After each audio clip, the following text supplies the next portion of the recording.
Hey everybody, welcome back to another redstone video, and today we're taking another look at Piglin farms, and this time we've just done things a little bit differently, obviously considering 1.16.2 has changed things a little bit. So I made some adjustments to my farm too, and so if you've already got the existing farm in your world, you can pretty much just change a few things and have it working and ready for the new version. Or if you want to look into a whole new design, or if you're just coming here for the first time, I have the farm behind me.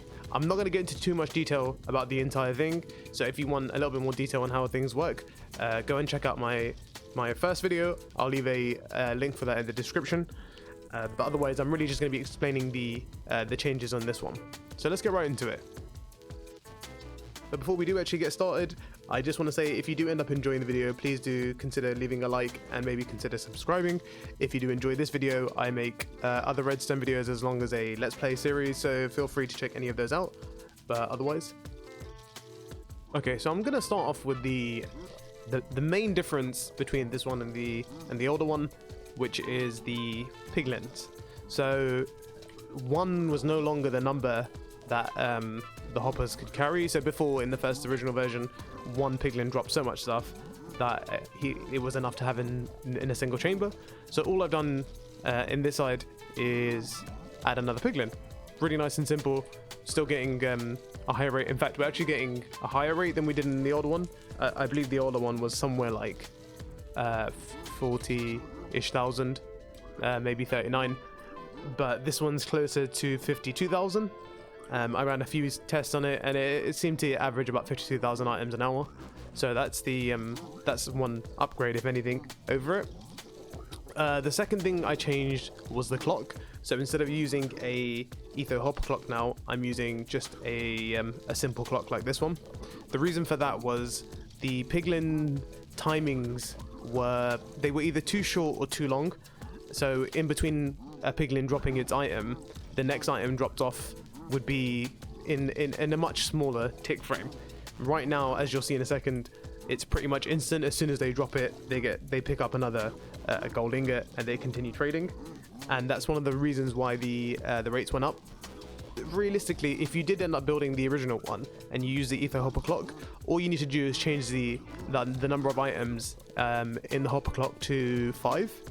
So, and that should still work. It'll be a little bit slower, and I literally mean maybe a couple thousand items an hour slower, but it still works perfectly fine, so you can continue using it that way. But what I've done in this scenario was actually just reduce the clock size.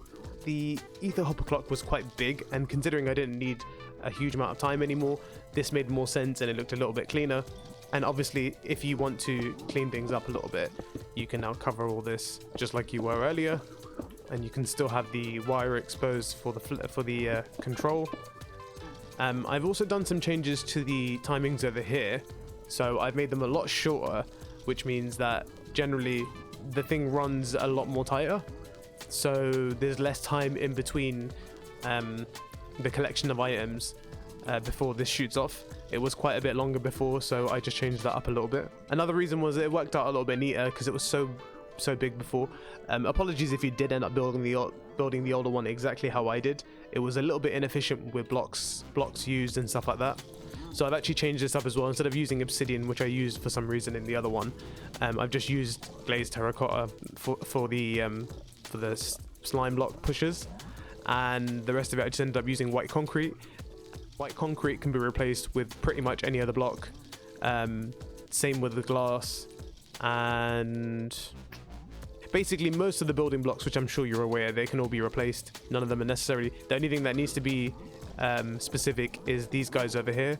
They can be any color terracotta or obsidian or a furnace, but yeah, other than that, all the same. I ended up putting a refueling system in here, so in fact that doesn't need to be there.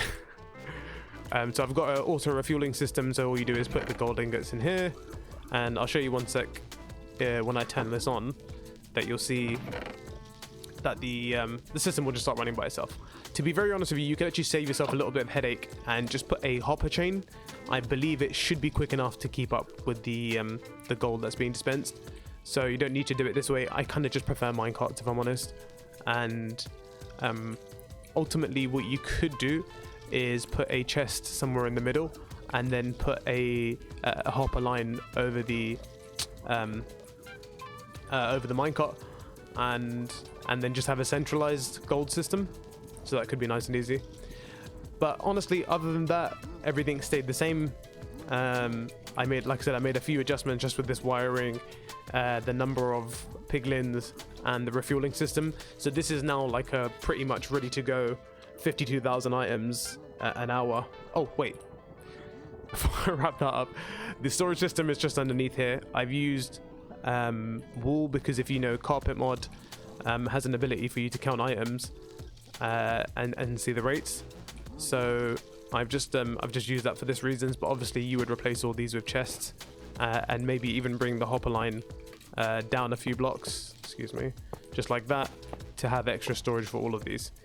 The only thing I haven't filtered out in this scenario, bottles, so whether that be potions or water bottles, ender pearls, and books. So those are the only things that you should get in the overflow item, which is this one here without the filter.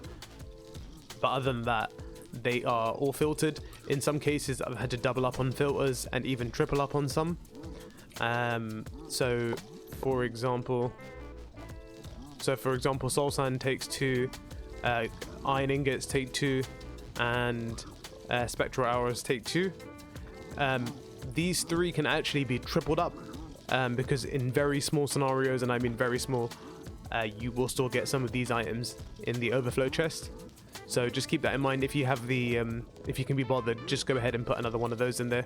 And gravel has gotten 3, blackstone has got 3, nether bricks got 2, quartz has got 2, string and obsidian just have 1. I haven't had any of those items overflowing, so I didn't see the need. If you were really cautious, you double up on all the ones I've got singles on, and you triple up any of the ones I've got doubles on. The triples that I already got, they're pretty good. You don't need to worry about those. Okay, so I guess before we wrap things up, I'm just going to quickly switch this on just to show you it working. The piglins are trading, and as they've dropped an item, they've been dispensed another ingot straight away. There you go, he instantly gets the next ingot. And obviously with there being 2 on each side, that's the reason why the hopper clock difference came in perfectly, because the hopper was just a little bit slower. But again, if you do want to just reduce items, 5 items. But it's pretty straightforward. All the items are going in here, they're getting pushed around. Again, I've gone through this in a lot more detail in my other video, so check that out. Thanks again for watching, guys. If you enjoyed, remember, leave a like and subscribe. If you have any questions, leave them in the comment section down below. It doesn't matter if it's the same day the video came out or a month from now. Bye bye.